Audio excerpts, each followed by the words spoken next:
আমাকে একজন কমেন্ট করছে, পারলে হিল পিস্তল দিয়ে কিল করে দেখাও নুবড়ি। हैं? ये क्या हो गया? ये क्या सुन रहा हूँ मैं? সে আমাকে পিউ পিউ গান দিয়ে কিল করার চ্যালেঞ্জ দিছে। প্রথমবার কেউ আমাকে চ্যালেঞ্জ দিল আর আমি সেটা না রেখে পারি নাকি? কিন্তু তাই বলে পিউ পিউ গান? যাই হোক, চ্যালেঞ্জটা পুরো করার জন্য গানটা একটু দেখে আসি। আর গানটা দেখেই আমার পিউ ভাইয়ের কথা মনে পড়ে গেল।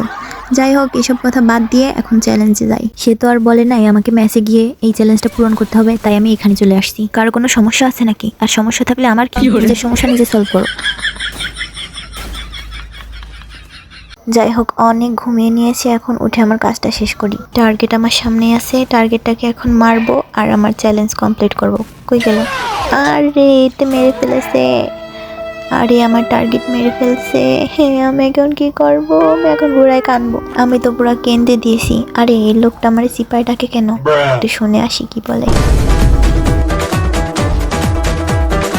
কি রে, কি আয় হায়, মর গেয়া মাদার। আর কিছু কইলাম না। বটলা কেমনে উড়ন্ত শট খাইছে দেখছেন? আর হ্যাঁ, আমার এই চিপাই ডাক্তার ছিল। আরে ওই তো সেই মেয়েটা। এই ধর। আমি আর কিছু কইতাম না, আমি মুখটাই বন্ধ রাখি। ফাইনালি আমি আমার চ্যালেঞ্জ কমপ্লিট করে ফেলেছি। হা হা